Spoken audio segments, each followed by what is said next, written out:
Hello and welcome to the Culture Swally, a podcast dedicated to Scottish news and pop culture.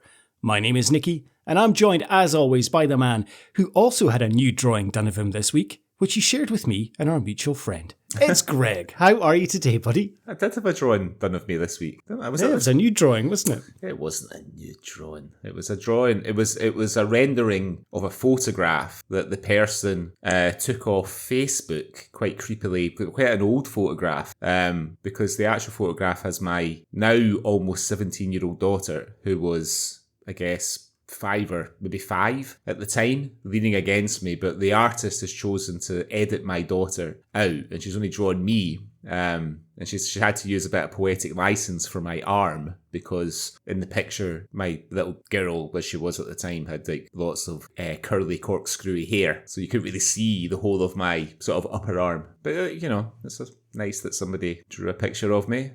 A bit unusual. It was lovely. Yeah, a little bit creepy, but it was nice. It was lovely. I did think you looked a little bit like P.B. Herman, but it was good. It did. That's very flattering. It's really nice. And when you sent that to us, I was like, oh, that's lovely. That's really wonderful. Yeah. That's been done. And it wasn't nude. It wasn't nude. No. I had a polo top on, but no trousers. No. How are you today, buddy? Everything good? Everything is good. We're recording this the weekend of International Women's Day. So if you'd seen me an hour ago, I was wearing an International Women's Day t-shirt because I've been at a few IWD events today, like work-related events. So I have. It's all right. Good. Glad to hear it. I mean, this will go out nearly 2 weeks after we're actually recording, but I hope all of our female listeners, because we do have quite a lot, had a wonderful International Women's Day. Yeah, I mean, I essentially live with 3 women because my oldest daughter is 17, my oldest daughter is nearly 17, my youngest is nearly 15. So essentially, I just live in a house of judgment. And to make matters even worse, like my wife got me like a really, really good electric toothbrush for Christmas. And if I don't brush my teeth for like 2.5 minutes, the little digital display in the toothbrush also judges me by giving me a frowny face. So basically, everywhere I turn in this house is and there's 2 cats, so you know that they're just fucking waiting for you to die so they can start eating the soft bits. Yeah, it's tense. You just can't move, can you, Greg? You're just being judged left, right, and centre, and then you come on this podcast, and I'm going to judge you probably throughout the recording. So you can't win, can you? It's really funny because I had to do a sort of psychoanalytic test at work a couple of weeks ago, and the results suggested that I'm not a judgmental person. Where, if I'm being honest, I'm probably one of the most judgmental people you'll ever meet, if I'm being really honest. I don't know about that. You are actually. I definitely am. I mean, I'm working on it. I know it's not the best version of myself when I look at something. I called a teenager a fat fuck the other day because I went for a run around Barsha Park on my way home from work, and when I came out, there was like an Arabic teenager sitting on the bonnet of my car with his friends, and I said, I quoted Tony Soprano and said, "Get off my car, you fat fuck." Did that make you feel good? Not really, because of course, as soon as I got in the car, I mean, I'd ran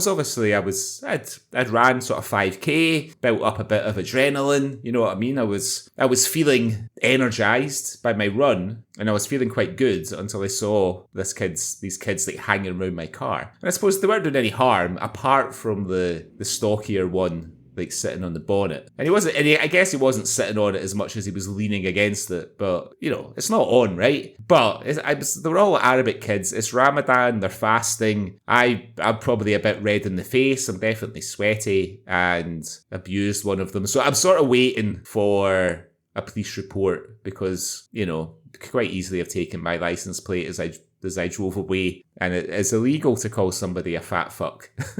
In Dubai. I remember one day in Dubai, I can't remember the name of the area now. That's how bad I am. Where is it next to the Greens? TCOM. Yes, TCOM. Yeah. I'd stopped at TCOM A&E, African Eastern Service. not accident emergency. I'd stopped at the alcohol shop, and I parked my car, went to the boo shop, was walking back to my car, which is like a 4-minute walk. And I could see these two guys next to my car. And as I'm approaching, I can see what they're doing. At the time, I was driving a stupid car. I was driving a Dodge Challenger. Oh, yeah. And these guys were having a photo shoot next to my car. This one guy was pretending it was his. He was leaning on the bonnet, posing. He was pretending to open the door and posing and smiling. And I just came up and I was like, "The fuck you doing?" And they were like, "Oh, sorry." And I was like, "Are you finished? Like, it's all right if you want to carry on." And like, I'm not going to offer, like, you can get in and pose if you want, but like, I was like, Jesus Christ. Like, yeah, I find that quite amusing. There's a lot. I didn't tell them to. There's a lot of that goes on here. You know, if you're down at the beach, I mean, there's, say, like, obviously, is anybody who's not been to Dubai probably knows that there's some stupidly wealthy people that hang about here and like to show how stupidly wealthy they are by driving around in like Ferraris and Lamborghinis and Porsches and McLarens and things, and they're often parked outside the kind of 5-star hotels, and people will pose for pictures beside these cars. And I've always, like, I was about to be really judgmental there, and I'm not going to be. You know, if that's what makes you happy, that's what makes you happy. Who am I to judge? Nobody. Exactly. Try to be a better person. Live free, be happy, and don't call children fat fucks. Yeah, I know. I mean, I did feel, it didn't feel good when I was driving home, you know, whereas about 15, 20 years ago, I'd probably been quite pleased with myself. I showed that 15-year-old boy. I showed him. He'll go home and cry himself to sleep whilst tucking into a Snickers. Yeah, exactly. But no, I felt quite bad about it. Not bad enough to go back and apologise, but, you know. No, of course not. No. He didn't dent your bonnet of your car, did he? No, I checked as soon as I got home to make sure there wasn't like huge buttock imprints in the bonnet, you know what I mean? He was only wearing tracky bottoms. That would take some explaining to the wife. Yeah. Okay, right. Shall we have a look at what's been happening in Scotland over the last couple of weeks? Cue the jingle.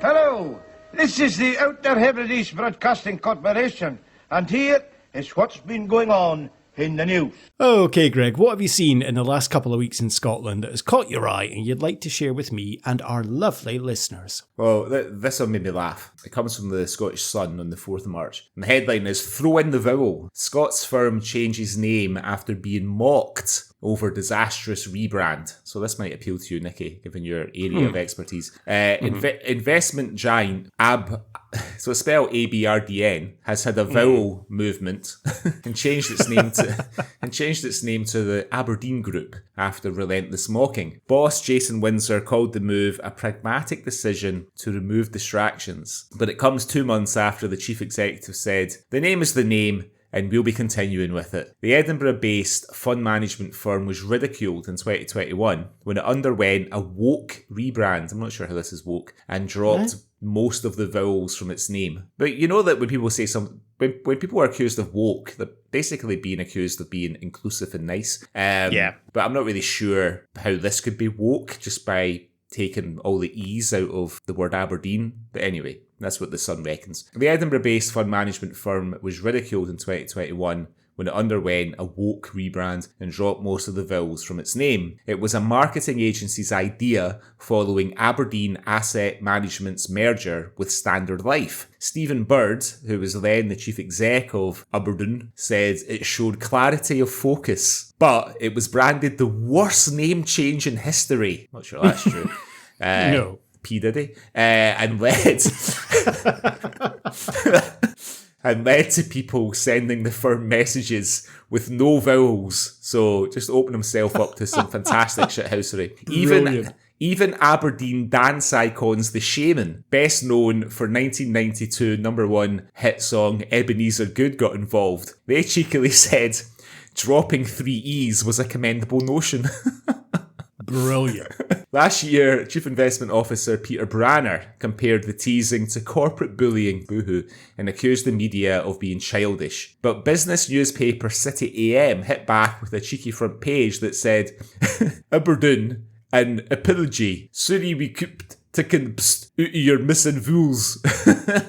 We told previously how the firm was set to axe 500 staff in a brutal wave of job cuts. A cost-cutting programme was announced last January, which aimed to save £150 million this year. So yeah, bit of a shame there to end the story on, a bit of sad news there, but yeah, I mean, that's just brilliant. Aberdeen. I just don't understand that. Like, in terms of from a marketing perspective, I did read this article, and it takes longer to think how to pronounce the name than it would if it was written normally. And I don't know if they were trying to come across as cool or something, or I don't understand the woke reference. It's not woke at all. Dropping the E's. It's not woke at all. But bizarre choice to rebrand as that. So I don't understand that in the slightest. I mean, it's not clear whether it's an acronym or a initialism. I mean, it's a difficult word to say without the vowels. So I have to think it's an initialism. But yeah, it's a bit of an odd choice. And I don't see how it sort of reflects the merger with Standard Life. Because there's nothing in there that suggests Standard Life at all. No, not at all. I'm trying to think, like, I was involved in a merger where, I remember Commercial Union merged with General Accident and they became CGU.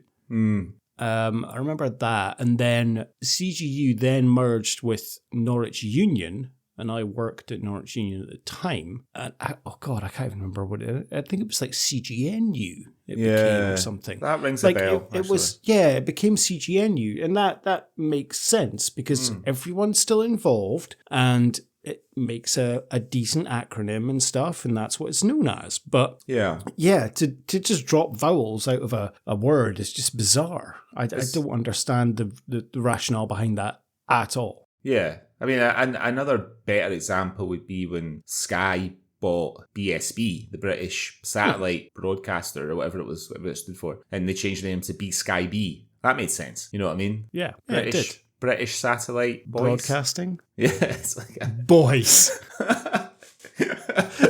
We are the British satellite boys, here to give your satellites. Yeah. We'll drink your beer and chase your women. Yeah, very strange thing, but okay. So they've taken steps to fix this. They've changed their name back to Aberdeen Asset Management. The Aberdeen Group. They've changed their name to. I cannot begin to think how much that all cost in terms of the rebranding and then the rebranding, and insane. Yeah, ridiculous. Absolutely ridiculous. But they saw sense, and it's nice to hear from the shaman every now and again. Like on that, what was I watched? I sometimes find myself drawn into these. I have to be careful if I go on YouTube, because sometimes I just kind of go down a bit of a rabbit hole. But what's the YouTube account that does like the lists? Like Watch Mojo, and they had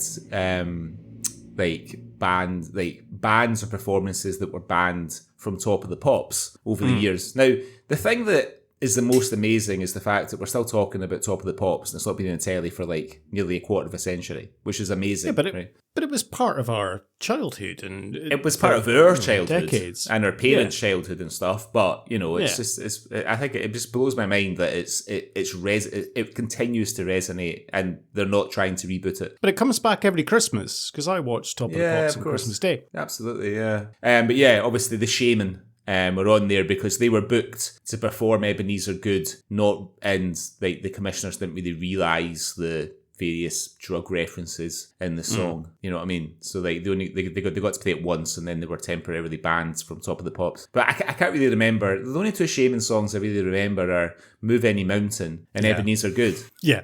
And they're pretty different. They're pretty different songs. You know, they could be they're almost like two different bands. You know what I mean? I think that's me done. Have they got one bass drum? Or maybe. Yeah, rings a bell. I remember when I must have been 11 or so. Back in, because one of the members of the Shaman obviously is from Aberdeen, and from Wood End, and I remember because I lived in Hazel Heads, which was just next to Wood End, and I had friends lived in Wood End, and I remember being at my friend's house, and 3 doors down, just seeing these 4 guys coming out and getting into this like black van.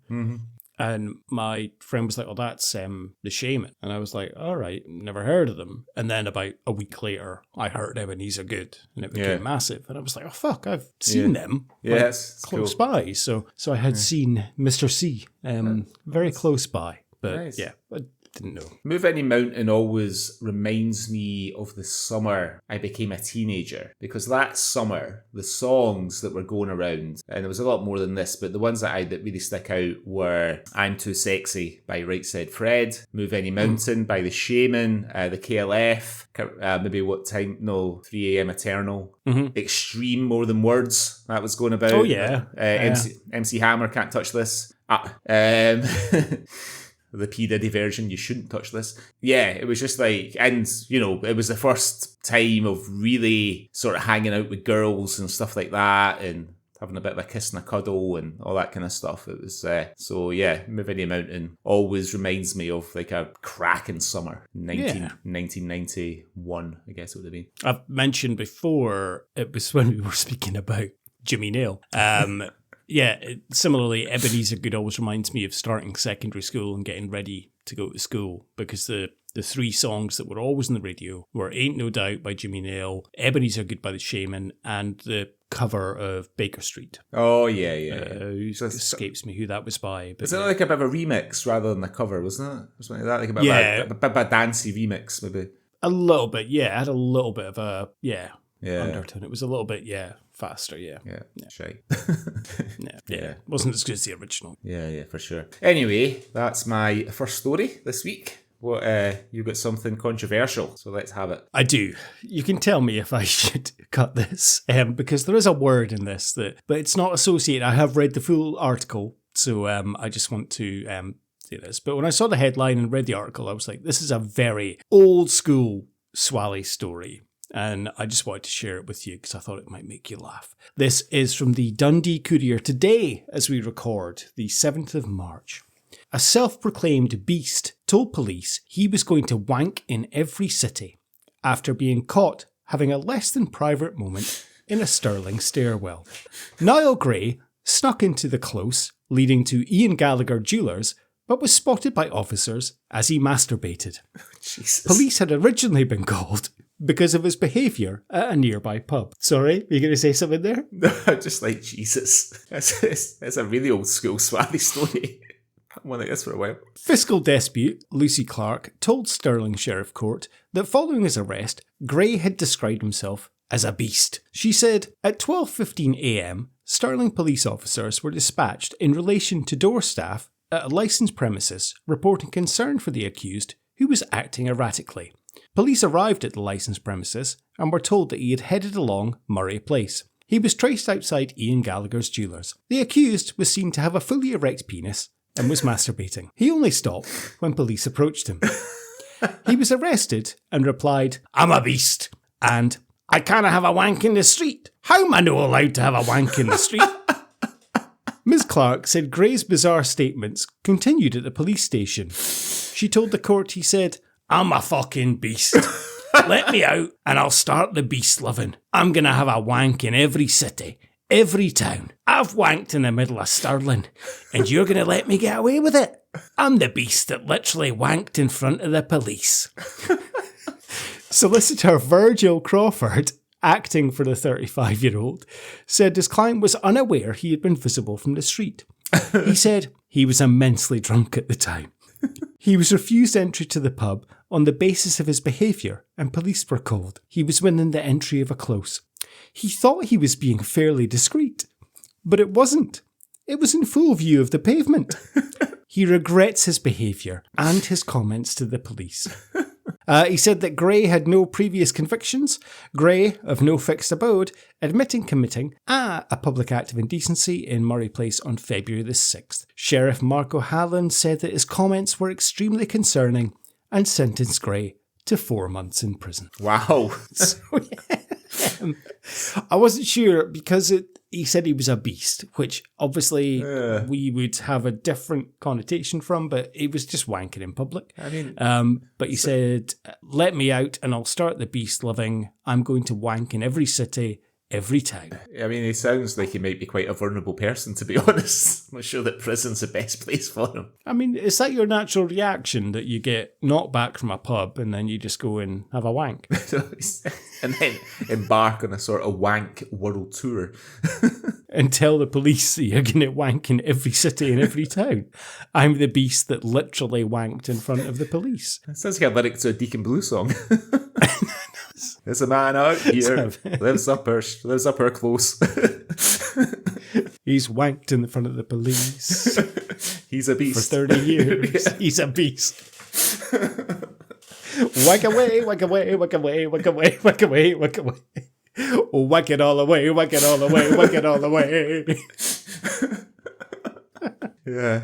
I don't want to sing about what you might be thinking about, just in case we get cancelled.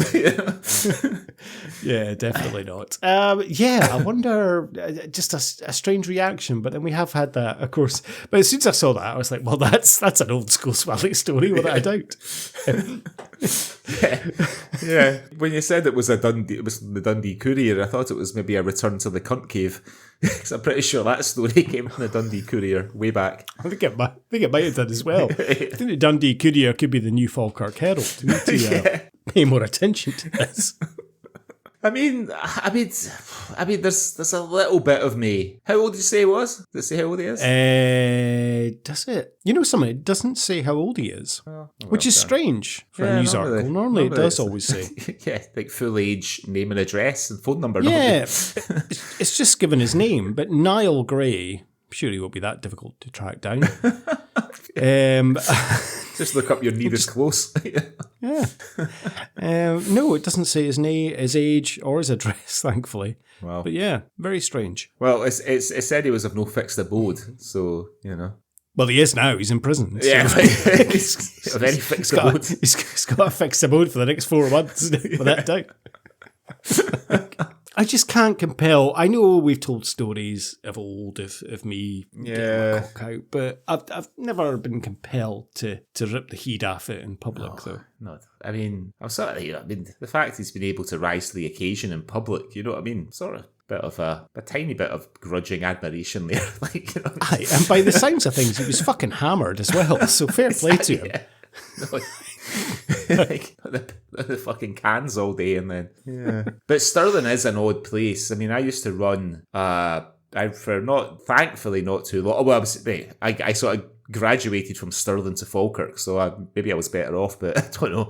But I ran like the bar restaurant in Stirling in the city centre called the Filling Station for a few months just before my oldest daughter was born, and like the first day, because like this working in a city centre is a different proposition altogether. You know what I mean? Because you got maybe if you work in one of these sort of leisure places or like a leisure park or a retail park or something, you're going to get the oddball now and again. But when you work in the city centre, it's just constant. You know what I mean? Constant. Like I worked in Perth city centre, and that was just a fucking absolute disaster. It's okay if I come in and use the toilet. You know, they fucking trembling. Well, I've got a really funny story about that actually, but I can't tell it in the podcast. I just can't. But yeah, like the first day of running this filling station in Stirling, so I was handing over with a manager who was moving on, and the office and the public toilets were up the stairs, and one of the waiters came and got us and told us that there was we had been in the office and this guy had been like hammered in the bar down the stairs, and he'd gone up the stairs like half an hour ago. So we went to the toilets and he wasn't in there. I'm like, what the fuck is he? So we look in the ladies' toilets, not in there either. And there's like a kind of connecting fire corridor. So there was like a council office or local authority office or something next door, and their fire escape, they had to kind of run through that corridor and come through the restaurant and vice versa. So we look in there and he's fucking lying down in this corridor in the dark. And when we open the door, I'm like, what the fuck are you doing? And he flies at us and slams the door, right? So we're trying to push the fire door open. He won't, like, we can't get him out, whatever. So waitress goes and phones the police. and the police come. And so there's two police officers, me and this other manager, Fraser. So the four of us force the door, and the police kind of grab him, and we're trying to sort of help the police. He fucking, somehow he kind of wriggles free of the police, but he falls, and he knocks a fire extinguisher off the hook that it's on. It manages to fucking rip his hand open on the hook. So there's blood up the wall. There's blood on one of the police officers. I'm like, this is like the first day in Stirling City Centre. I'm like, fuck my life. Why did I agree to come here? I had to drive there from Glasgow every day. A fucking 30, 40 minute journey depending on traffic. Oh, yeah, working in the city centre in Stirling is no joke. There are some unusual people that live there. And no offence to the nice people of Stirling, my beloved late grandfather came from Stirling and was rightly very proud to come from Stirling. But I'm sorry to say that there is a high percentage of fucking oddballs live there. There really is. Well, including Niall Gray, who likes to wank in jewellers' doorways. Yeah, exactly. I mean, maybe it was him. Maybe I was the same guy that I had to huckle out of the restaurant on my first day. It doesn't say if he had any scars on his hands, but no, so I don't know. I mean, I mean, I don't know if I should say, but the police were not gentle when they took him down the stairs. They were. Anyway, moving on. What else have you seen this week, Greg? So this is about a Scottish person, but it's not in Scotland. It's a Scottish person who lives in Bantry in Cork in Ireland. And it's from the Daily Record on the 7th of March. And the headline reads, Scot insulted after haggis impounded at Irish border and branded dog food. Like, absolutely appalling. So this is Ian Stretch, who's 92. He's been living in Bantry for 20 years. He celebrates Burns Night every year with a gathering of friends. The Daily Record has published a picture of Ian with a plate in front of him with raw turnip, raw potatoes and raw carrots and a fucking massive dram. And the caption reads, Ian Stretch left gutted as he prepares to eat a meal of neeps and tatties with no haggis. He's not preparing to eat that. What the fuck? How stupid do you think we are? Anyway, right, so a proud Scotsman has been left outraged after a haggis he ordered online was impounded at the Irish border and branded dog food at customs. Ian Stretch, who's 92, has been living in Bantry in Cork for 20 years and celebrates Burns Night every year with his friends. His wife Jeannie took to Amazon to order 3 tins of the Scottish delicacy after the pair struggled to find haggis for sale in the local area, but they soon ran into trouble after the order was shipped. After ordering 3 tins of Grant's haggis costing £23.94, the couple received a letter informing them that the national dish had been stopped by customs and impounded in Dublin under the Animal Health and Welfare Act 2013. Ian, who is a retired vet, was left stunned after spotting the bottom of the letter where a customs official had categorised the import as food dog. He has since described the decision as an insult to the national dish. Ian said, "We've managed to get haggis from a butcher in Dublin in the past, but we couldn't find any locally. So my wife looked on Amazon.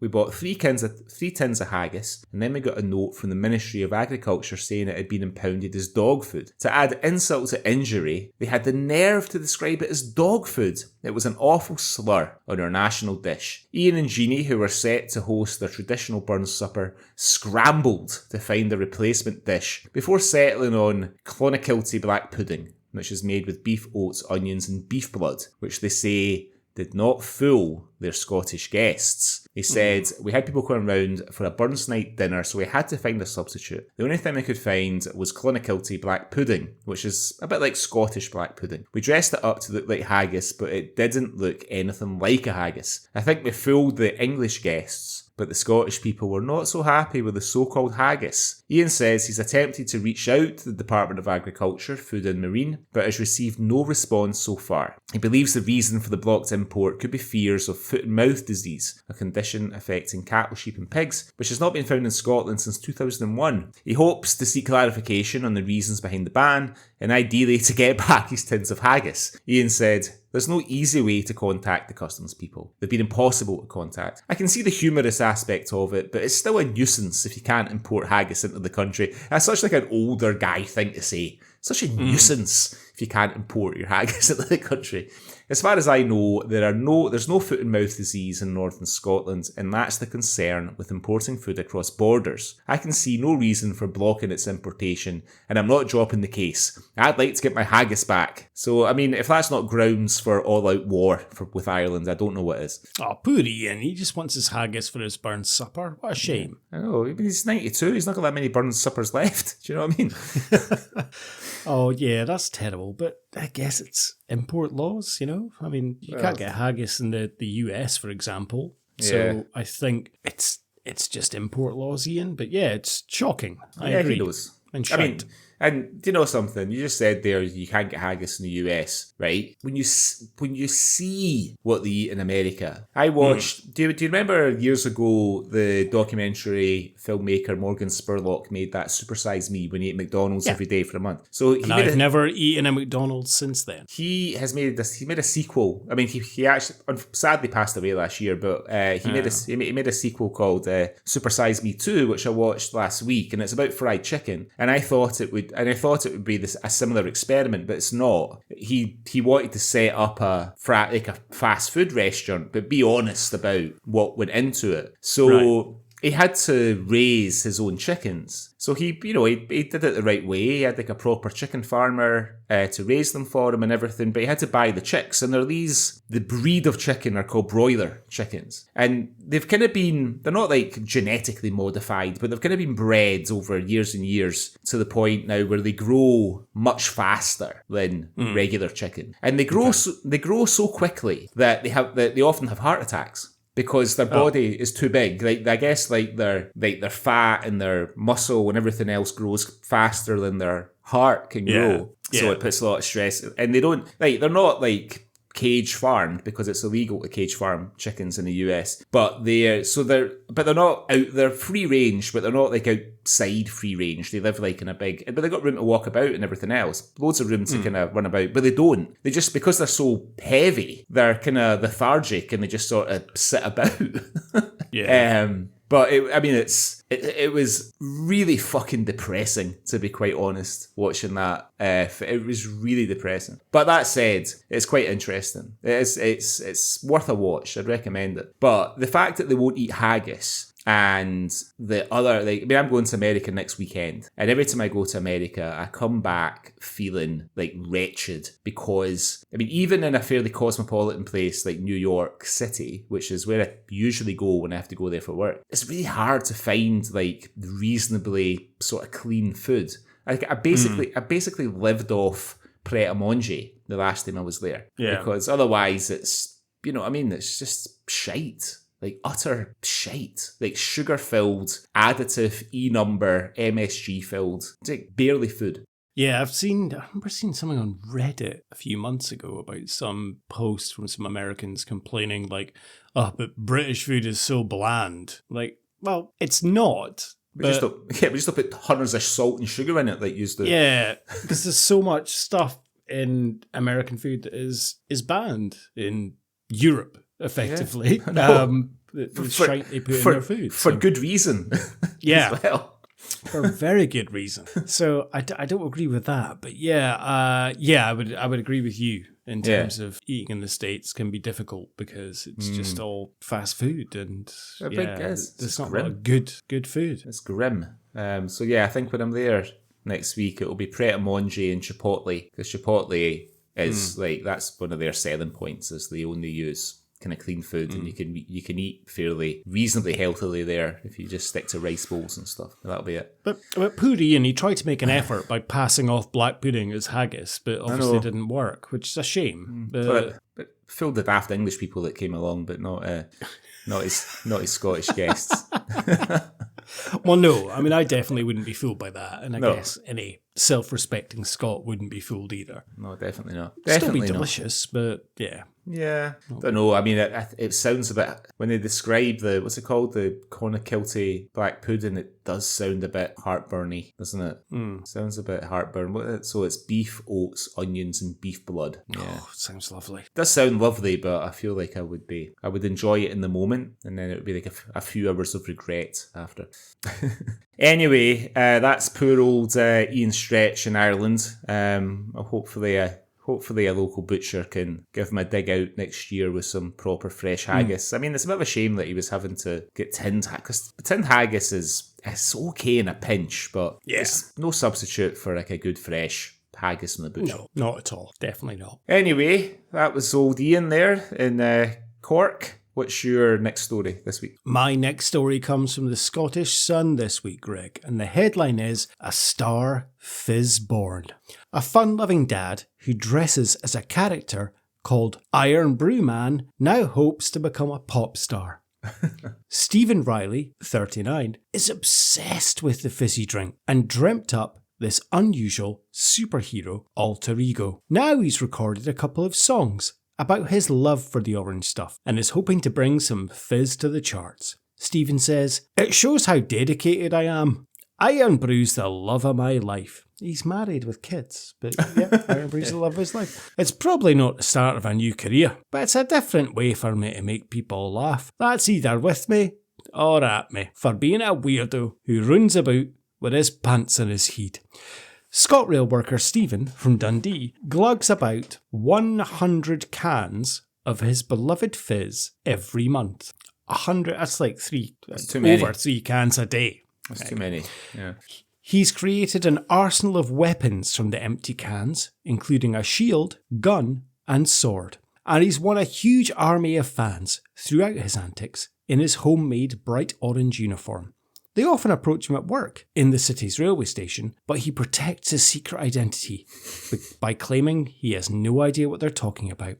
Stephen reckons he can't really hold a note, but is determined not to let that stand in the way of him making music. After recording some songs on his TikTok page, he decided to enlist technology to create some songs. Stephen said, "I can't sing to save my life, but I found an app where I can add my own music to my words with the help of AI. That means my voice doesn't scare anyone away.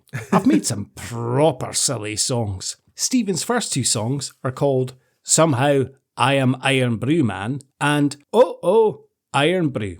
They're now available on every music platform, including Spotify and Apple. His son, Grayson, 7, is a fan, but his daughter, Maya, 11, is not so sure. Stephen said, "She says that it's a new way for me to embarrass her in public if we ever hear it being played. All I hope is that the songs make someone laugh or smile and forget about any bad stuff they're going through, even if it's just for a few seconds." Stephen's dream would be to get some recognition from bars who make Iron Brew. Despite his profile on social media, they refuse to even follow him back online. He said, "I'd love for them to recognise me at the very least, but I've never had any feedback from them." And that's the end of the article. Bit of a sad end. Poor Stephen, he's dressed up, and there's a photo of him as Iron Brew Man. I should really share that with you, actually. Absolutely. I'm kind of like fair play to him. Do you know what I mean? Fair play. Doing his thing. He's just trying to make life a little bit lighter, embarrassing his kids, and just, becoming a pop star. Mm-hmm. Making some songs. He loves this drink so much. 100 cans a day, though. That's a bit much, isn't it? That's too many. I mean, that's too many. He'll end up like one of those broiler chickens. So he's not careful. Yeah, I mean, it's a little bit obsessive or excessive, I would say. 100 funny, cans. But I mean, it's funny. There are people I know. I'm related to some people in Glasgow that drink a lot of Iron Brew. Do you know what I mean? Like, I've worked with people who they basically drink it when they're thirsty. Like if you and I were thirsty, like really thirsty, we'd have like a glass of water, I would imagine. But they drink it. Well, yeah, of course. Yeah. I mean, a glass of water or a cup of tea. Yeah. Don't get me wrong. I like an Iron Brew, but once in a while, you know what I mean? Yeah, well, look, I take my hat off to him. You know what I mean? There's no reason why one of his songs shouldn't capture the imagination. There's plenty of people who have put out their own music and it's been successful, who can't sing and have enjoyed quite long careers, so... If you were to release a record or record a record about someone Scottish, what would you record it about? Well, there's this really good podcast that's all about Scottish news, media and pop culture, so I'd probably do a song about that. Would you do a Culture Swally song? I've said to you, your daughter's a musician. You should get her and her band to record us a fucking jingle or a song. I know I should. We need to find somebody who can play the bagpipes though. That's the thing. We need somebody to put a bit of skirl on it. But yeah, no, we definitely should. No, I take my hat off to Iron Brew, man. I mean, he's committed. He's committed. And if I was advising him, I would maybe drop your intake a little bit. It's not doing you any good. As delicious as it is, at some point you have to put a bit of discipline in your life, right? And it's not helping you. Yeah, I mean, I like a can now and again, but like that's over 3 cans a day. That's excessive, surely. I mean, just think of what it does to your teeth, let alone the rest of you. You know, your wife would be giving you hell after that for not brushing your teeth for 2.5 minutes. If you'd been, I know. It's not my wife. It's not my wife. It's my fucking judgmental toothbrush that scowls at me with its little digital face if I don't brush my teeth for long enough. Never mind. Well, best of luck to him. I hope he does well, and I hope he gets in the pop charts. You going to listen to those songs on Spotify? I mean, I'm not. I don't have a Spotify account, but my daughter does. So maybe I'll borrow her phone and backbench. I don't want to look at my daughter's phone. I think she's logged in to her Spotify account on her Apple TV, so I'll have a wee look on there. That's what I'll do. Okay. Well, if you look him up, as I say, the songs, I don't know if it gives his username. Just says that they're available on every music platform. The Somehow I Am Iron Brew Man and Oh Iron Brew. I want to listen to that actually. Yeah, bars are probably haven't connected with him because they're probably wondering whether it's worth suing him or not. You know. Good luck, Stephen. I hope your pop career takes off and you do well. Okay, have you seen anything else this week, Greg? Nope, that's all the news that was fit to talk about. The only thing it wasn't a news story, it was something I read on Reddit today which made me chuckle, and it was a thread on Reddit Scotland asking if anyone knew a real life Begbie, and there were a few stories which I would urge you to read this thread if you can. Some of them are hilarious, but one user said, I wish DC Thompson would do an adult version of Ur Willie crossed with Begbie called Ur Begbie, and his friends Junkie Bob, Weed Eck, and Soapy Rent Boy Suitor. I mean, that has got legs for days. So it does. Someone's responded with, Willie's ma's bracca fronted. He drank Buckfast and got cunted. I know that I've mentioned it on the podcast before, but nothing has made me laugh as much as the little two-liner at the top of one of the first stories in the 1986 Ur Willie annual, where he's got hold of like an oil can, and the two lines are, a wee squirt here, a wee squirt there, Ur Willie's squirting everywhere. Honestly, I was crying with that when I was like 8 years old, because obviously when you're 8, you're thinking that he's peeing. It sounds like he's peeing everywhere. But then the joke sort of refreshes itself when you're older and you learn about like sex and masturbation and stuff like that. And then it's funny for an entirely different reason. Oh, wonderful. Oh, yes. Should make that's the thing. They made Still Game into a comic book. Yeah, they should do a Viz Ur Willie crossover. That'd be fucking brilliant. Viz has done the Bruins before. They have. Yeah. Yeah, they have. I don't know if they've done Ur Willie, but they've sent up the Bruins, and I remember it being quite funny. But I can't remember. I remember laughing at it certainly, but I can't remember what the story was. But I think I took a picture of it and shared it in our group years ago. Yeah, I think you did. Years and years ago. I mean, I suppose the other like quite exciting news this week, I know it's very, very, very early days, but was Robert Carlyle talking about the Blade Artist on on British late morning programme this morning to Kat Deely and Dermot. That sounds really promising, right? 6-hour episodes. 6 hours of Begbie. I mean, but not Begbie like people will know him in Trainspotting, but 6 hours of the kind of later, literary version of Begbie when he's sort of turning his life around. I can only presume it'll start moving once Series 3 A Crime has wrapped. Yeah. I don't even think that started filming yet, because I haven't seen anything on the socials, because normally I do, because obviously I follow Joanna van der Ham like a hawk. So that sounds really bad. I don't, but I follow her. Like a creepy hawk. But yeah, I'd imagine that would start filming soon.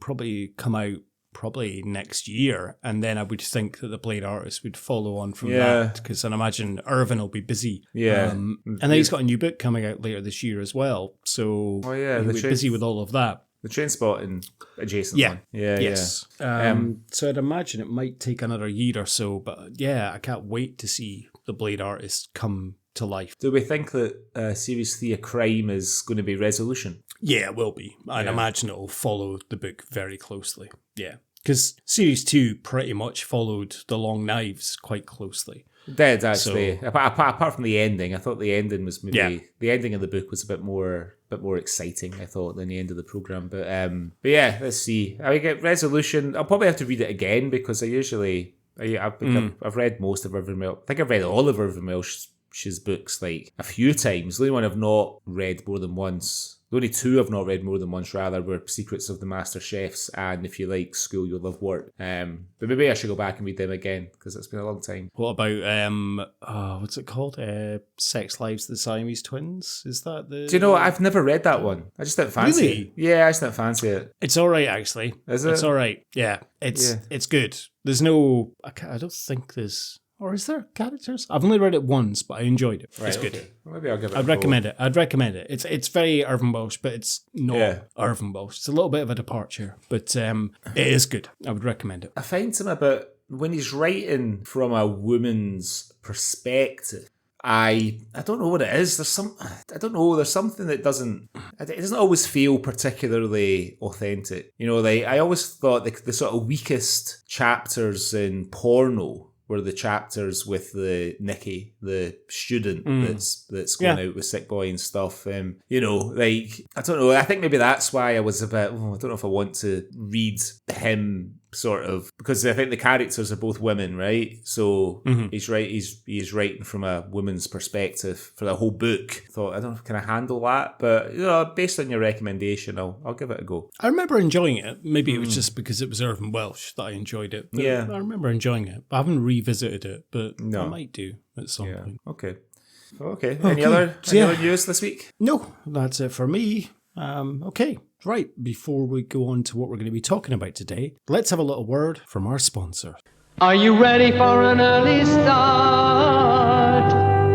Though it will soak you through. Are you ready to say you're sorry and what she means to you? If you're on the losing end, get up and try again. And when you're ready, go for tenants. It's waiting there for you. It comes tall, it comes cold, a perfect head to top the gold. And when you're ready, go for tenants. It's waiting there for you. Okay, so the last episode available wherever you get your podcast still. It was my choice, and I chose The Nightmare Man, the BBC 1981 science fiction horror show. That means that it's your pick this week, Nikki, so why don't you introduce this week's movie? Thank you very much, Greg. So today we are going to be discussing the 1985 film, written and directed by Cary Parker, The Girl in the Picture. A romantic comedy starring John Gordon Sinclair, Dave McKay, Irina Brook, Gregor Fisher and Paul Young, amongst a host of other Scottish talent. Alan and Mary are pretty miserable together and split up. As a very presentable Glaswegian photographer, Alan soon has chances to find some female attention elsewhere, but more and more thinks about Mary. She, however, seems a lot less keen to try again. Meanwhile, his assistant Ken is smitten by a girl he only knows through her photograph. So, Greg, you mentioned on the last episode you had not seen The Girl in the Picture before. So what did you think about the film on your first viewing? Or had you seen it before and not remembered? I'd never seen it. My take on this film is you change the name from Alan to Gregory. Yes. and you got a sequel to Gregory's Girl. Because thank you. Yes. it's basically, in all but name, a Bill Forsyth picture. Yeah. Oh, yeah. It's Bill Forsyth without Bill Forsyth. It's Diet Bill Forsyth. And I almost wonder because the director, Cary Parker, it's his only credit, only writing credit, only directing credit. I did read something online that someone said, I am convinced this is Bill Forsyth under a pseudonym. Yeah, and could easily doing be. this as like a fun project. And it could be because it is just so... It's Diet Bill Forsyth. Yeah, for sure. I mean, I think the most remarkable thing about this film is John Gordon Sinclair's hair. You know what I mean? It's honestly, it's like a fucking Davy Crockett hat. Yeah, I mean, it's, you know, it was an interesting film to watch. What I liked about it was the fact that it's entirely filmed on location in Glasgow in 1985. So it did bring back some memories, you know, like I've spoken in the podcast before, but I mean, the Glasgow that I remember in the 80s, it sort of went from being, when I was young, quite a sort of intimidating place to, as we kind of got closer to the 1990s, really modernising and sort of gearing up to become the European city of culture and everything else. So I enjoyed all that. I enjoyed some of the characters, but my problem with the film, really, and I think the thing that kind of ruins it a bit for me is I don't really understand. Like, Alan is a bit of a prick. Do you know what I mean? And the whole journey that he goes on, he's not really any less of a prick by the end. You know what I mean? I don't really understand why it's not really clear why him and Mary break up in the first place, other than the fact that he's feeling miserable and he obviously wants, it's sort of unsaid, but he kind of wants to sow his oats a little bit, right? Which he does once, and sort of follows about a girl that sort of turns out to be a prostitute. So, and the only reason he turns her down, it seems, in that scene is because he finds out she's a prostitute, and then he's back in love with Mary and all this sort of stuff. And she goes back to him, and I'm like, but why? He's not like... Usually a character will go on a sort of journey of self-discovery, and, you know, if they've started off like a bit unpleasant or a bit flawed in the beginning, like the journey is them working on those flaws and ultimately becoming a better person, and then you can understand why Mary goes back with them. But there's no reason why, other than the fact that he sort of stalks her for a while, you know, and rings her up and comes round and you know, and kind of tells her he loves her and puts her in a difficult position before she's about to sit an exam, you know. So, you know, I'll always enjoy watching a Scottish film, and I'll always find something I enjoy about it. And I did like a lot of elements of this film. I really did. I really like Dave McKay's character. I like Paul Young's character. You know, he's a sort of Forsythian, eccentric character in it. I thought Irina Brook was really good. I like Gregor Fisher, like that little subplot of him and Caroline Guthrie planning their wedding and everything. I liked all that. But I really struggled with why we should be rooting for Alan at all. I would agree with you on that. Like, that's the thing I feel about this film as well. Like, I really enjoyed it, but it doesn't seem to address the problems that Alan and Mary had. I think it was just a case of... And you said, like, Alan's wanting to shag about. I don't think that's even the case. Like, he does. As soon as they split up, he does, because he's needing to find something and wants something. But and as soon as he's had it, he realises that's not what he wants. Yeah. He wants Mary back. I think it's just a case that they got bored with each other, and I think the monotony crept in, and that's what I originally thought. However, I don't think that's the case, because Mary's trying. You know, the first scene we see her, she's saying to him, "Look, we're going out. They've invited us round." He's not interested. I don't know.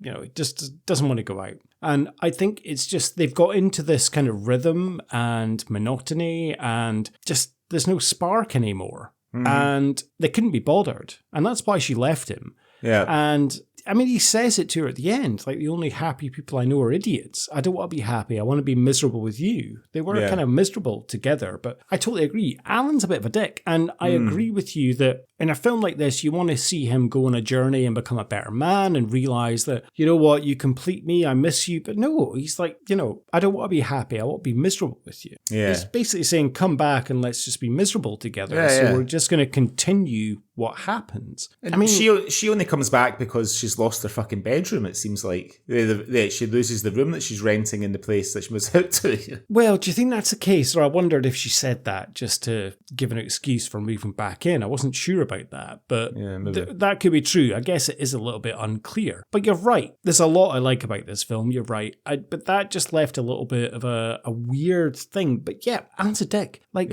Mary's lovely. I'll get this out of the way. She's, one of my dream girls. She's so beautiful and she's so cool and just effortless and so lovely. But he's just a cock to her. Like, just an absolute dick. And he's unhappy and he's trying to think of a way to break up with her and rehearsing it so many times. And, thankfully she's decided she's had enough. So leaves him, and then he's miserable for the rest of the film. John Gordon Sinclair. Usually, I really like John Gordon Sinclair, but in this, he's like I said it before, he's basically just playing Gregory, and that scene where she comes home and tells him that she's leaving, and he's kind of rehearsing, telling her that he wants her to move out, but she goes in to make a cup of tea first, and he starts like doing some real Gregory things, he sort of hides from her and kind of peeks out at her and stuff like that, and I'm like, I don't really get it, you know what I mean?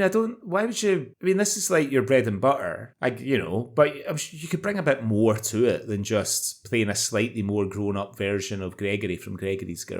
But that's exactly what I've got in my notes. Like, I feel this is a sequel to Gregory's Girl. And he's left school, moved to the city, found this girl, become a photographer. He's still useless around women and not sure what to do. He has an incredible girlfriend, but he doesn't appreciate her. And he's still just awkward. And I almost expected at one point for him to get Primula cheese and make a sandwich out of it. And there's little touches there. And I do wonder if the writer and director had obviously seen him in Gregory's Girl and cast him on the back of it. And just do that. Do Gregory. But I feel... I will take this film over Gregory's Two Girls any day as a sequel. Yeah, but it's just a little bit. It's just, if nothing else, it's more coherent than Gregory's Two Girls. Well, there's no torture computers. Yeah, and at the end of the day, this film, it is funny. I laughed in a few places. It's kind of romantic and it's entertaining, but there are some laugh out loud moments, not coming from John Gordon Sinclair, I would say.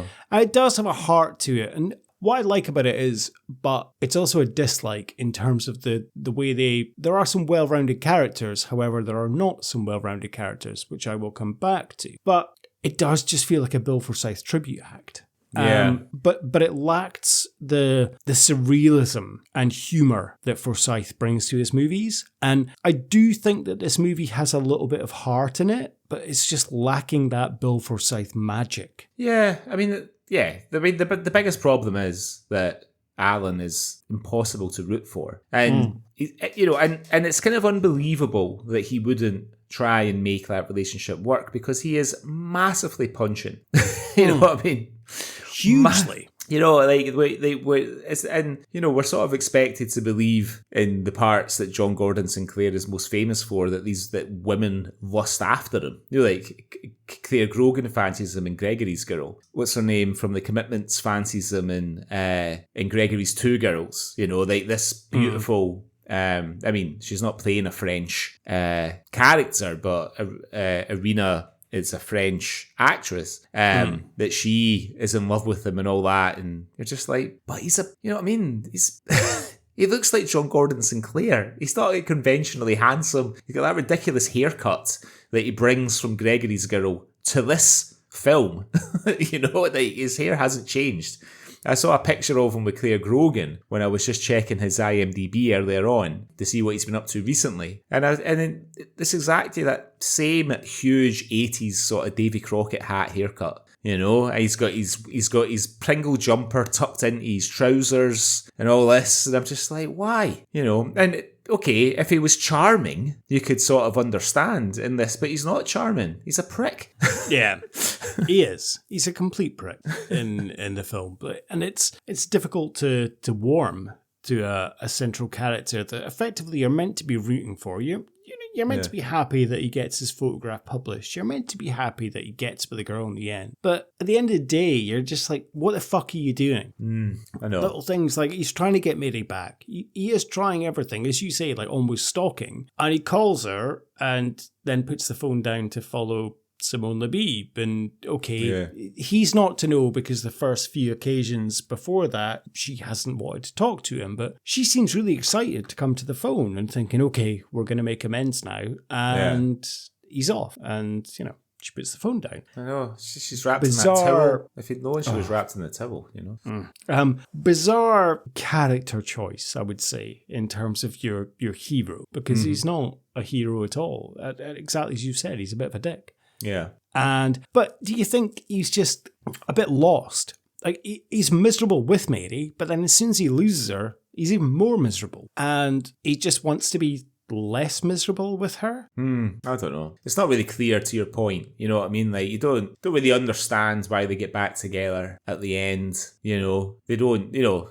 To be fair, she doesn't really. I mean, what journey does her character go on? She goes out on a date with like a lecturer from university who's a bit of a sleazy guy, because we see him on the phone basically. Where I assume getting somebody to cover for him with his wife to say that he's staying there because he's hoping to. Go home he's hoping to go home with Mary, you know. So like, what sort of self-discovery does she make? You know, where suddenly she discovers that actually she loves Alan. Well, this is my biggest issue with the film, to be perfectly honest, right? Like, it has this charm and it's lighthearted and stuff. And yes, the majority of the film is kind of interactions with characters and they build up characters, which I think is great. Like Paul Young's Smiley, for example. Yeah, right? yeah. He could have been a one-dimensional character as the boss and just, you know, he's Smiley, he's the boss. We know he has a wife and child who he loves dearly because he says, I love you on the phone, and he's so happy to see his daughter. You know that has issues with his plants, but he takes care of them. He takes great pride in his window displays because he's often in the window. He's invested in the love life of his staff because he's often talking to Alan about what he should do with Mary. And taking making copies of manky pictures for himself as well, apparently. And taking copies of manky pictures. He gives advice. He's also a bit tight because he keeps expired film in the freezer to keep it lasting longer. I'm not happy. Too selfish. You're not happy. Too presumptuous. We're not happy. Why don't you just tell her the truth? Can't do that. What would I say? Tell her it's over. Too blunt. See, I don't want to hurt her. And anyway, it's not over, it's just changed. How about we both need more freedom to grow? No. Space to grow? No. We need the opportunity to maximise our potential as individuals. Oh. Well, I can't just tell her to move out. Why not? Because I'd feel like a real bastard. Well, you are a real bastard. I mean, she's a very nice girl. Why do you want her to move out anyway? I've changed. She's changed. Just one of those things that happen. People change. I mean, it was fine while it lasted, but it's over. I know all about that of Smiley. However, Mary, I know fuck all about. I know nothing about. So this film does not do a good job of building up female characters, which you could say is also a bit of a Bill Forsyth kind of trope. Because yes and no, because Gregory's Girl, that's putting it a bit bad. Because Gregory's Girl, he does build up the female characters. Yeah. However, Mary, I want to know more about Mary, not just because the obvious, but I do want to know more about her story. I want to know more about the backstory. I want to know what the fuck is she doing with Alan. Well, but we don't even know what she's studying at university, do we? Well, she has a draft table. I think it's meant to be like some sort of architecture. Right. I think. Okay. Right, but it's never explained, right? I think that's mentioned at one point, something about that, and then she has like a draft table in the lounge there. But yeah, they're not allowed to take any real dimension, the female characters, except as like a symbol of the void in Alan's life. Yeah. And he needs that to feel complete. But otherwise, yeah, she's a pointless character.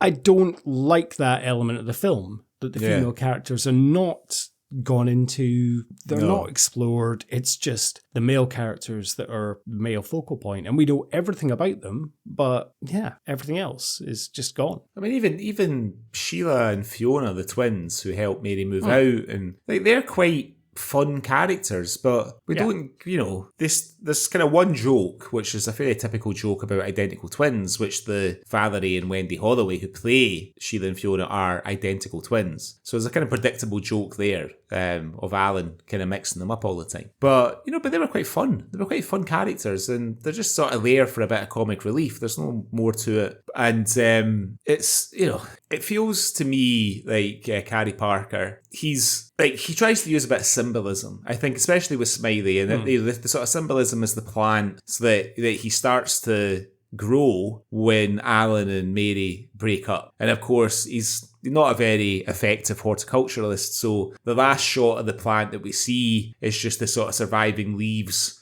sitting in like a glass of water, So this plant has died.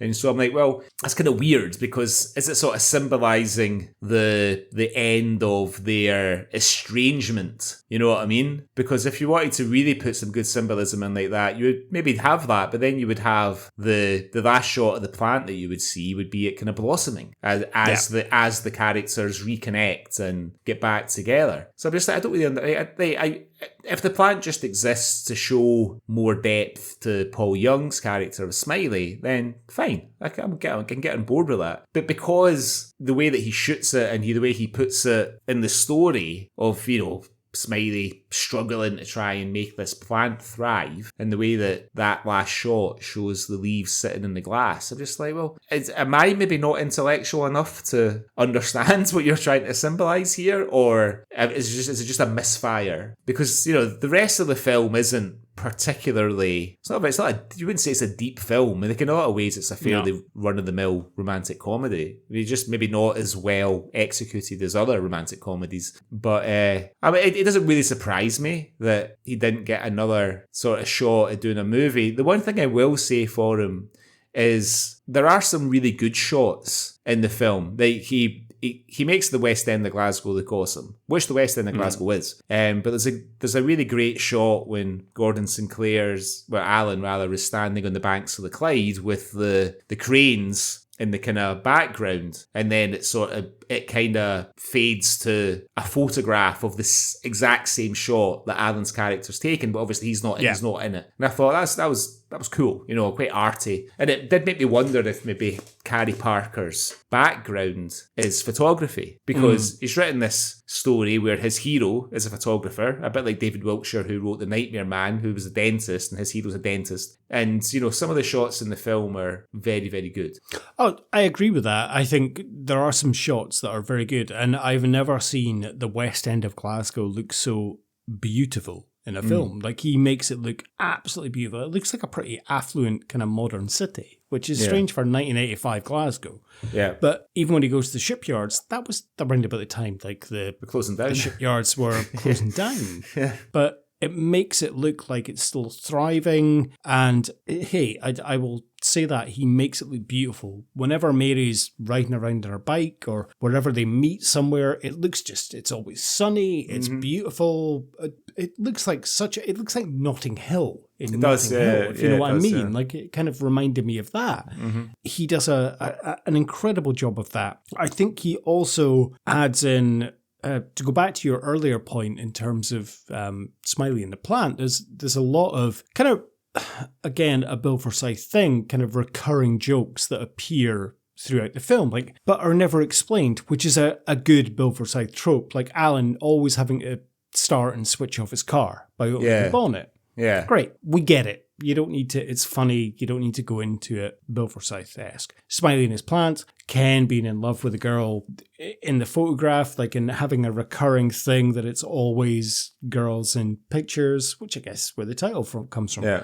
That he always wants to, falls in love with these girls. Mary always cycling past, smile please, and then he throws in random things like when they have the child picture offer and there's all these kids in the waiting room. That just reminded me a little bit of Gregor's Girl, but the parents are there. But then the one that really made me laugh was the child organist, which when Bill and Annie, Gregor Fisher and Caroline Guthrie are rehearsing their vows, and it's this little child doing the organ for them. And that is very Bill Forsyth. Yeah, for in sure. terms of having that. Like, that's really shoehorned in there. Yeah, definitely. And the thing is, to be fair, like, those moments are some of the best moments in the film. You know, like the kind of music teacher. See, you kind of get the feeling that she's going away in a bit of a huff because she's annoyed at the girl, and then she starts playing like some sort of rock and roll kind of refrain on the organ. I wrote down, is she playing Boogie Woogie? Something like that, yeah, that ding, ding, ding, ding, ding, ding, yeah. I mean, that is a nice moment. And then, of course, the scenes with Ricky Fulton as the minister. I mean, Ricky Fulton's one of those guys, you know how sometimes there's people who have made careers in comedy, and you only have to look at them and you smile. You know what I mean? It's just, you know, he's... Because when I saw him come out as the minister, I thought, oh, he's just going to do his Reverend I Am Jolly. But he doesn't, you know, like he actually plays this really well sort of realised character of a minister who's, you know, like so focused on trying to be progressive that he's quite surprised when Gregor Fisher and Caroline Guthrie's characters just ask for a traditional wedding service. He's reading it out. He's like, oh, you know, like he's quite impressed by it. And then when he's standing outside the bathroom listening to Gregor Fisher drunkenly sing all things bright and beautiful and stuff, you know, he's just he's not really doing anything but apart from reacting to this disembodied voice. But it's just incredibly funny. And again, like, he's another character that I would have loved to have seen a bit more of, because he sort of steals the show in those one or two scenes that he's in. I mean, it has to lead, Greg, to... I don't want to come back to this conspiracy theory that I read online, but if you look at the cast list of this film, how could an American one-time director who's directed and written one film get, or even know to cast? I mean, unless he had a wonderful casting agent. Yeah. But to cast Gregor Fisher, Jonathan Watson, Ricky Fulton, Paul Young, John Gordon Sinclair, like all people that are well known and have been in Bill Forsyth films. Caroline Guthrie as well. Yeah. How would you, and to set it so beautifully and to make West End of Glasgow look so beautiful. I'm bleeding into this conspiracy that this is a Bill Forsyth film. This is Bill Forsyth under a pseudonym. Like, it's too much of a coincidence, or Bill Forsyth had a hand in this in some way. It has to be. You think has he revised the script or something? I'm just having a look to see what Bill Forsyth was doing in 1985. Was this when he went to Canada to make a couple of films, or was that later? Or he's directed it and thought, this is not up to my best. I'll put it out under a different name. But I don't know. But there's just too many things that are just too Bill Forsythian. I mean, so the last film before this movie that Bill Forsyth released was Comfort and Joy in 1984, which also stars Ricky Fulton. And then the next film in his filmography after this is the Canadian film Housekeeping that he made in 1987. So there's like a 3-year gap when he's not been making movies for whatever reason. And so he does That Sinking Feeling in 1979. He does Gregory's Girl a year after in 1980. He does a TV film called Andrina in 1981. He does Local Hero 2 years later, which isn't that long in movie time because it could probably take 2 years. It was quite an ambitious sort of shoot up there in Pennon and getting Burt Lancaster involved. So that may have taken 2 years to kind of pull together. And then Comfort and Joy 1 year after Local Hero, which is not as ambitious a shoot. It's all set in Glasgow and probably a bit more straightforward. There's no big Hollywood names in it. And then these 2 movies in Canada, the Robin Williams movie Being Human, and then Gregory's 2 Girls. And that's it. That's all she wrote. So it's plausible. It's too much like a Bill Forsyth film. But maybe it doesn't have 100% of the charm and some of the eccentricity of his other films, just to keep it off the radar a wee bit. But it feels in a lot of ways like classic Forsyth. So we've talking about, we've kind of been all over the place, as we always do, but talk about the film. It is effectively a film about Alan, who is a photographer, breaks up with his girlfriend, then spends the rest of the film trying to get back with her, and they get back towards the end. He is accompanied by a cast of characters, including Dave McKay as Ken, who is fantastic as Ken. His first film role, I think he'd been in 2 episodes of a TV show, and it does say introducing Dave McKay. Yeah. He and John Gordon Sinclair together are fucking brilliant. And not only do they bounce off each other so comically well, but the height difference makes it all the more comical when they're standing next to each other. It's so funny. Yeah, he is. I do like him. I mean, there's a bit of a problematic ending for him when he hooks up with the bridesmaid Susanna, because she does look a bit 14. Yes, she does, yes. And he's in the dark room with her and all that. But yeah, like, it's kind of would like to have seen a wee bit more of him, because we only really get to see him in the shop, the photography shop, and in the pub, and then at the wedding, I suppose, toward the end. But the very first scene when him and Alan are shooting the engagement photographs for Gregor Sinclair and Caroline Guthrie, the kind of back and forth there when they're talking about the Dave McKay's hat and how he doesn't get cold because he keeps his head warm and everything. He's not even wearing socks and all that kind of thing. That was quite funny. And I kind of thought, all right, I'm going to enjoy this. I thought this is setting me up nicely for this film. And then, of course, we get into this dreary breakup, like decline of a relationship storyline and all that sort of stuff, There's an early scene where they're opening up the shop and Smiley knocks on the darkroom door and the phone's ringing, and Ken comes out looking a little bit dishevelled and puts a photograph back in the pile and answers the phone. Oh, yeah. Was he having a wank? Yeah. In the darkroom, yeah? Yeah, definitely. That's what I thought. Yeah, I thought he was definitely having a wank, yeah. Because it's the girl, Karen, the girl he is, or Carol, that he's obsessing over. Yeah, I that's what I thought it was alluding to very subtly, that he was having a wank. But I just wanted to double check it wasn't just my mind thinking that. Yeah, it definitely seemed like, I think that's the impression we were supposed to get. The other bit in the film that I liked, I thought was quite well done, was when Alan picks up Stephanie, the lady that he meets at the photography studio, and she's stoned. And he thinks that he throws the joint out the car, and he thinks the policeman comes, and it's actually somebody on their way to a fancy dress party. I did like that. I like that as well. That was very good. Yeah, that made me laugh. And the thing, I was thinking to myself, where did I know that actress from? And her name's... I've got it written down somewhere. It's like something Joyce. I can't remember her first name. Joyce Deans, yeah. But she was in Take the High Road for years. Years and years. And pretty much like all she's done was this and Take the High Road. But I think she would take the High for a long time. So I recognised her from there. But the scene, my favourite line in the film was, I hope you find your knickers. Well, that leads me on, before we go on to talk about Paul Young as Smiley, that leads me to ask the question about the whole knickers thing. So Mary comes back to the flat and you can kind of tell she's trying to maybe appease Alan. She's come back to collect the last of her stuff, but the way she's saying, like, do you want my phone number? And this whole thing, you're kind of getting the sense she's still keen to rekindle things. Yeah.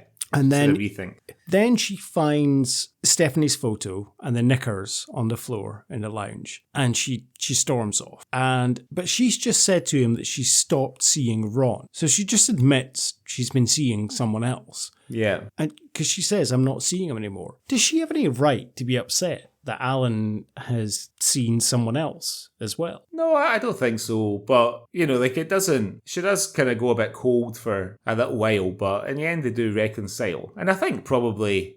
if you were putting the sort of lens of realism on it, you would say, well, you can understand her being a bit upset regardless. Whether she has the right to be upset or not is one thing, but it is sort of realistic that she would be, despite the fact that she's you know, if they've lived together for a while and they've been close and everything else, and then it's like bumping into like an ex-girlfriend with a boyfriend in town. You know, even if you're the one that's ended the relationship, it's still a bit.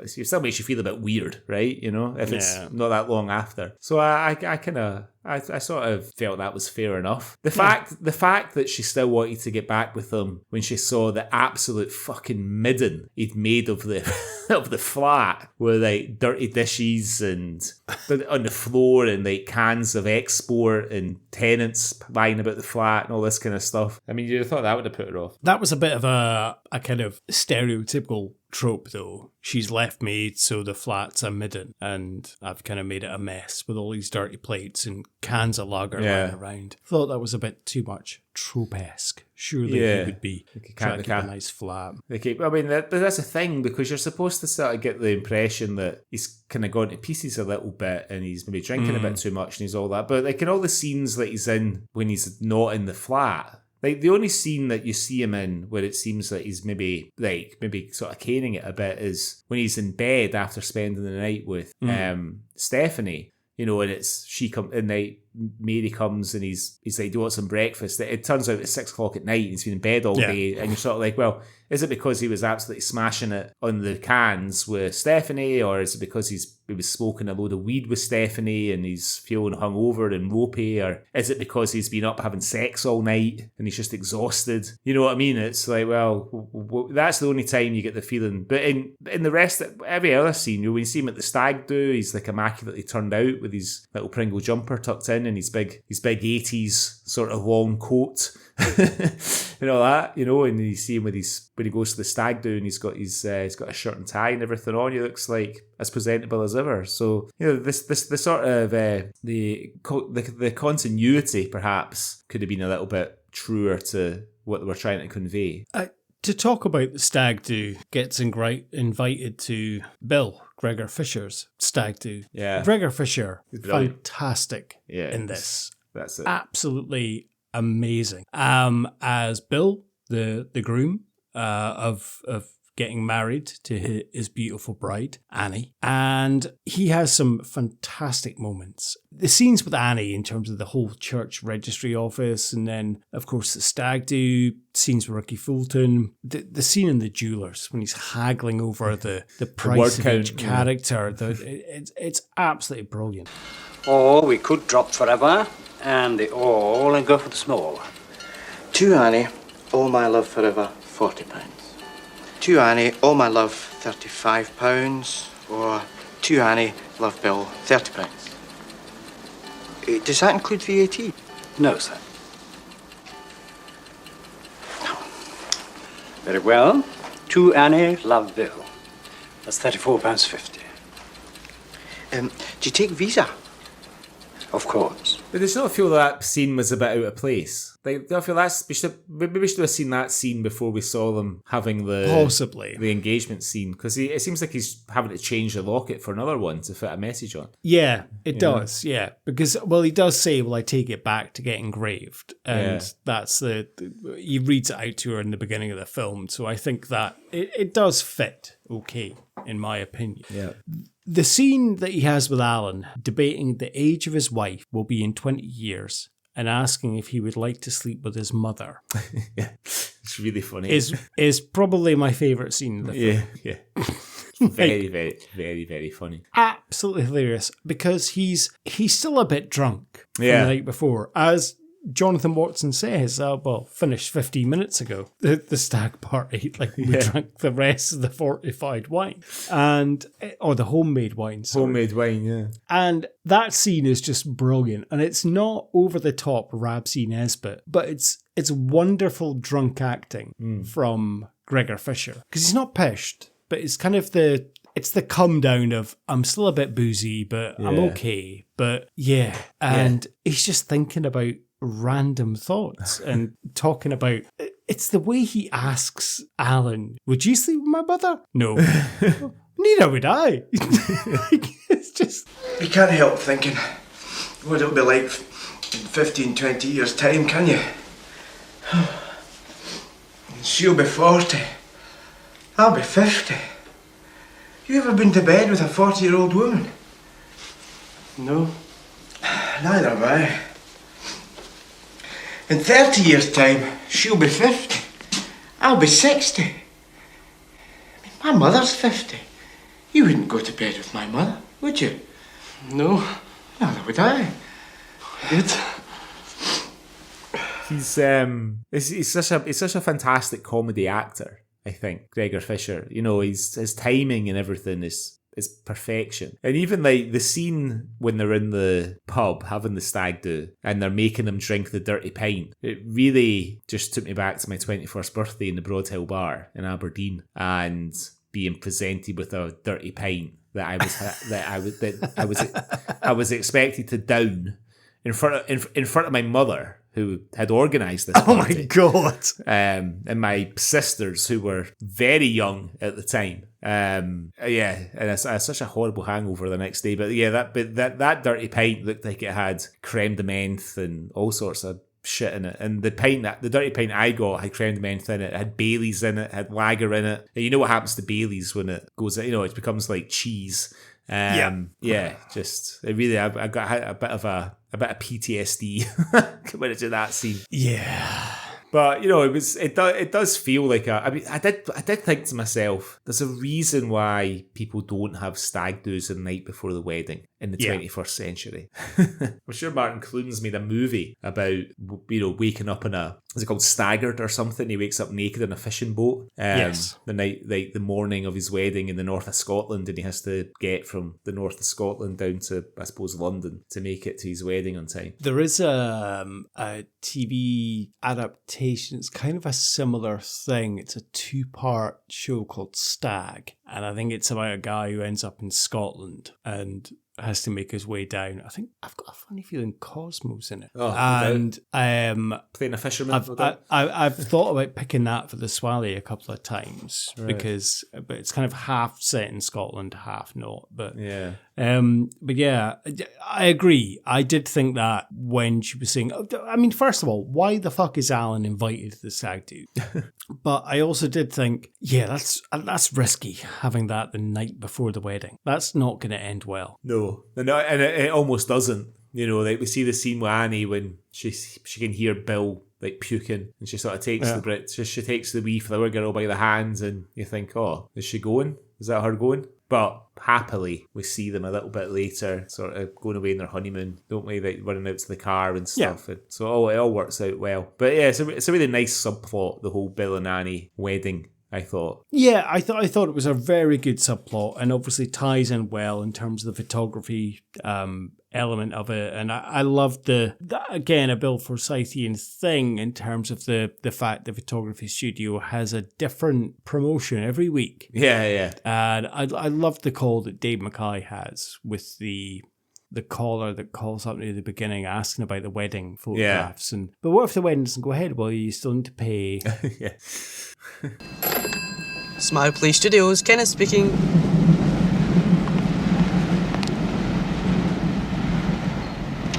That's right. It's a free engagement photograph. But we don't have to pay anything, right? No, that's only if we do the wedding pictures. And we do have to pay for them? Yes, you'll have to pay for them. What's the wedding's called up? Do we still No. get the engagement photograph? No, if you decide not to marry your fiancé, you'd still have to pay. What, we have to pay for a wedding? No, so we don't not get for the money? wedding pictures, just for the free engagement I'll photograph. have to talk to Willie first. Okay. I'll Okay. call back later. Thank you for calling. Bye. Smile, please.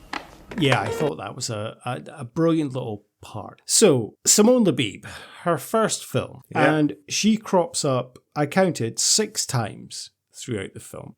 And Alan sees her just randomly, and you're thinking, how is this going to pay off? Is this someone he knows? Is it someone he just fancies? What's the deal? Because he sees her at the beginning with the blue umbrella. The start, then when he's buying flowers from Mary, then in the subway he sees her and she looks back and gives him kind of a smile, knowing look, and you're thinking, okay, what's going on here? Do they know each other? Something's happening here. Then he sees her walking down the street, then he sees her in the pub at the stag do when he follows her, doesn't find her, and then at the end, the hotel bar, finally sees her. He's sat effectively across from her, and we find out she's a prostitute. And the payoff wasn't what I was expecting, and I was a bit disappointed. Yeah, me too. I thought it was a bit of a cop out. To be honest, like there could have been quite an interesting little story there where he finally speaks to her, and he finds out because she looks in it. She looks quite European in it. I thought Simone the Beeb. She got this sort of French 1960s fashion sort of look to her, and even the haircut. A little bit, sort of little kind of Audrey Hepburnish, sort of elfy kind of haircut and stuff. And they could have done something a bit more interesting. But yeah, to your point, the fact that the bartender basically tries to pimp her out to Alan is kind of like, oh, is that it?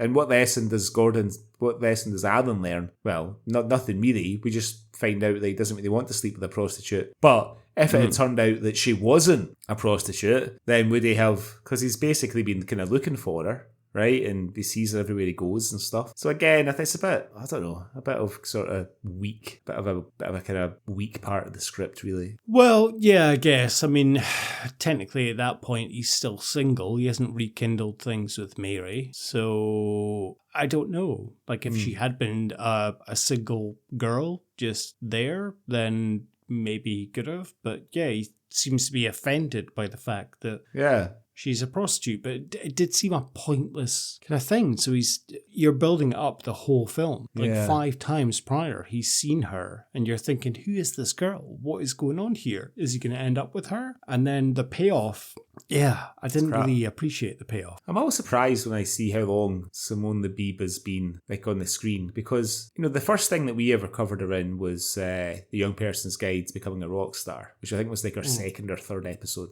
of this pod that way back in 2020. Fourth episode. Was it our fourth, really? Yeah. Okay. And she doesn't seem, I thought she was in her sort of early 20s in that, but she'd actually be pushing 30 by the time that came around. You know what I mean? She was 20 in The Girl in the Picture. Exactly. But in A Young Person's Guide, I thought then she was maybe like mid-20s. But she would be actually closer to mid-30s. But when that came out, it's 2001, something like that, or 2000 that came out?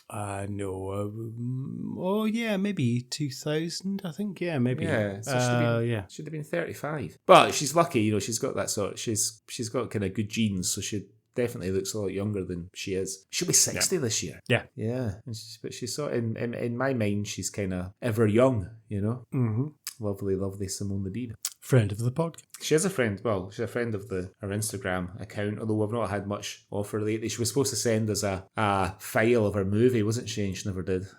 Never mind. The other thing in this, so the soundtrack, where in the scenes between Alan and Mary, specifically the scene where they're breaking up, it's shades of the Kill Bill soundtrack in it. Not the but but there is there was something about it that really made me think of some of the music that's used in Kill Bill. Okay, I might have to revisit that and look at it again. I didn't notice that. Yeah, like some of the kind of not that,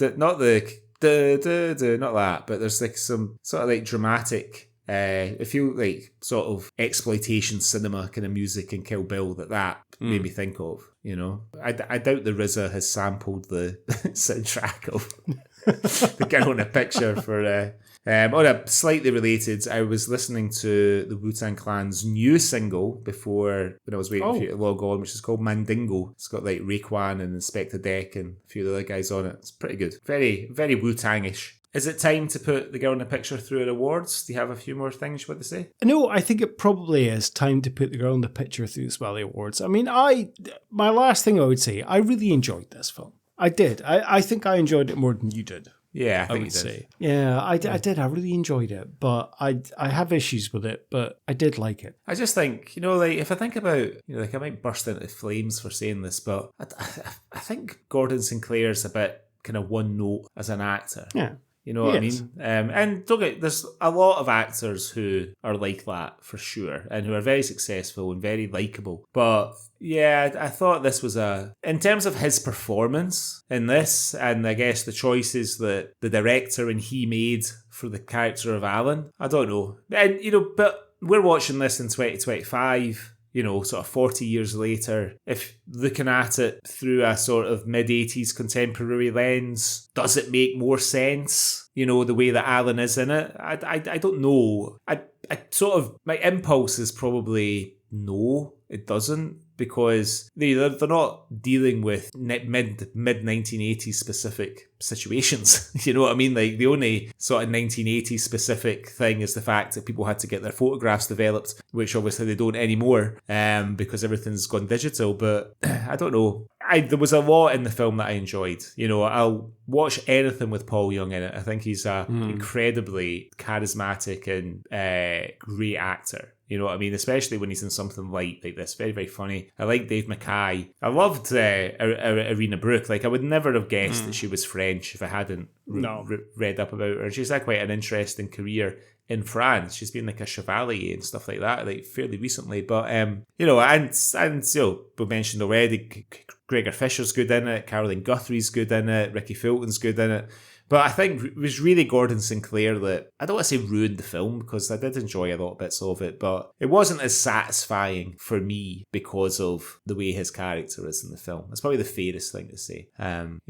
Maybe I'll come back. Maybe I'll come back to it one day. Maybe I'll see it differently. I would agree with you on that. I think it's difficult to root for a hero when he's a bit of a dick. Yeah. And that you're kind of rooting for the girl he has let, or the girl that's left him, he's trying to win back. You're kind of rooting for the girl and be like, come on, you're better than this. You're better than that guy, Ron. Come on. I know. Come into my arms. You'll be fine.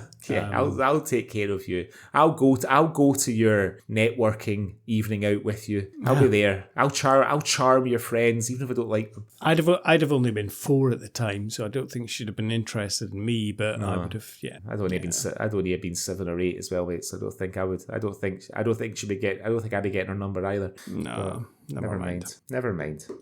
Okay then. So our first award, as always, is our Bobby the Barman Award for Best Pub. So I think there's one clear winner for me, but what did you go for?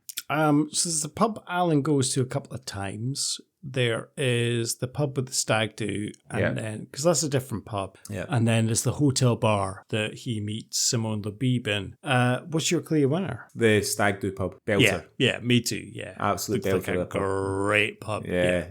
The pub he goes to with Ken, where he runs into Mary and Ron. It seemed a little bit sort of wanky, a little bit sort of kind of cocktail barry, but the stag do pub was awesome. I agree. Okay, so the next award named for our patron saint, James Cosmo.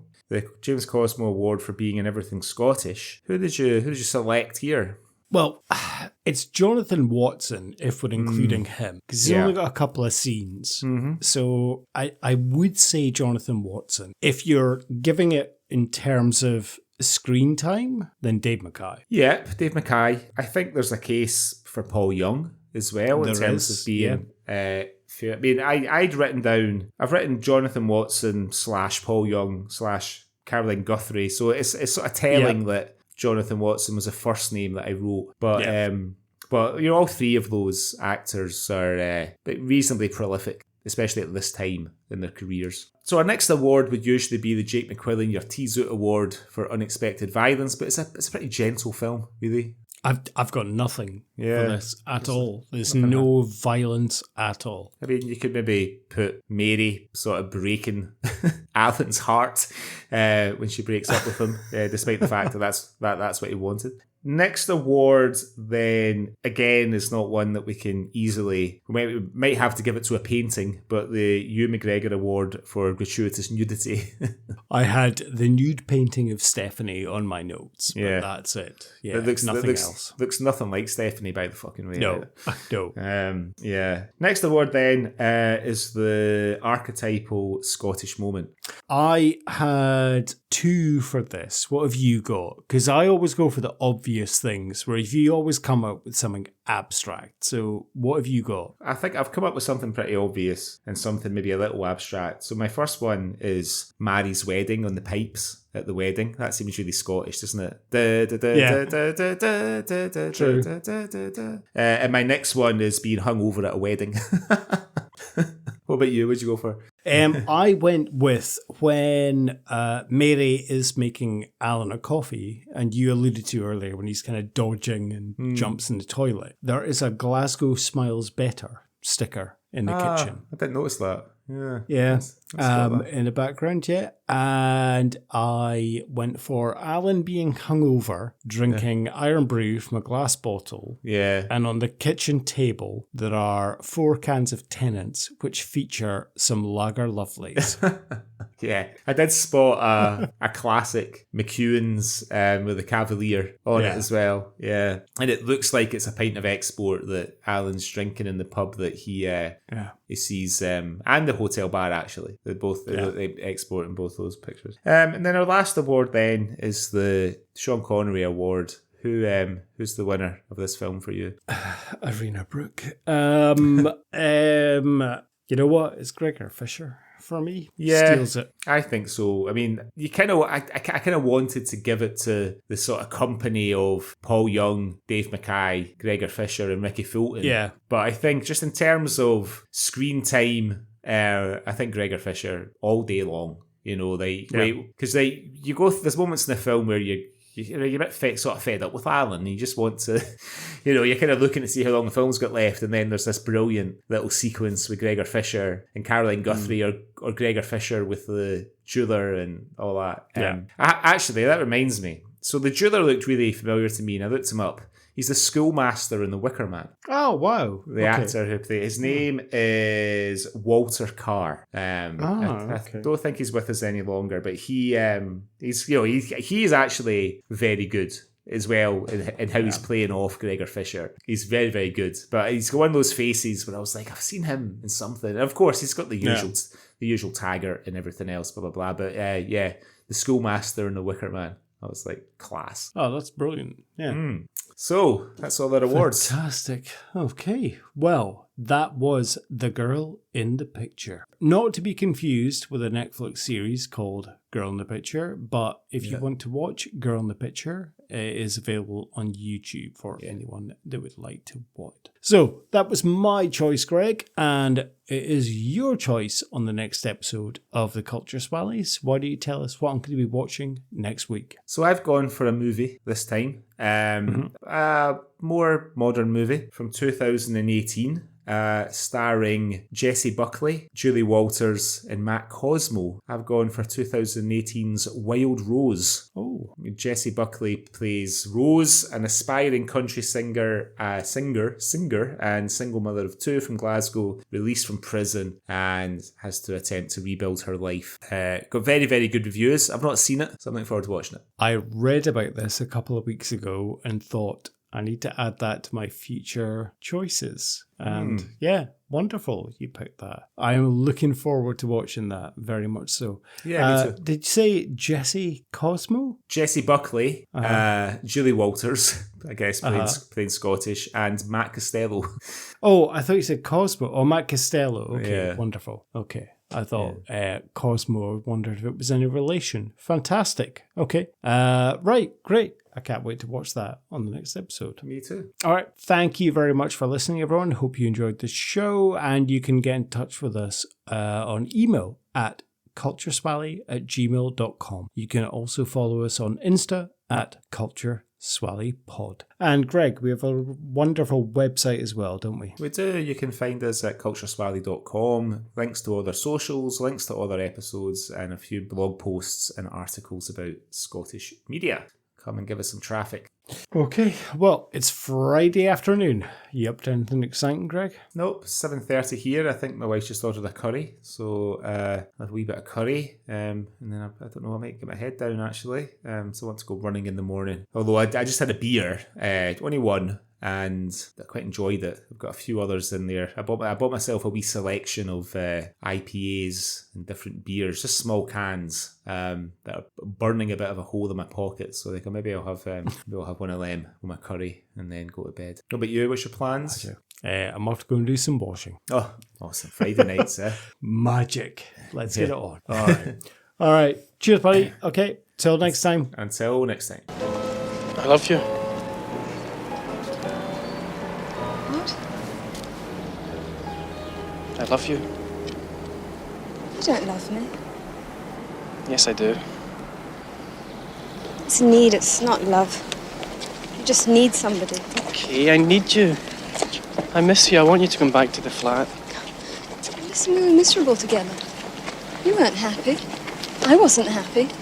We were never happy together. So who wants to be happy? The only happy people I know are idiots. I don't want to be happy. I want to be miserable with you. Don't be silly. I'm serious. I miss being miserable with you.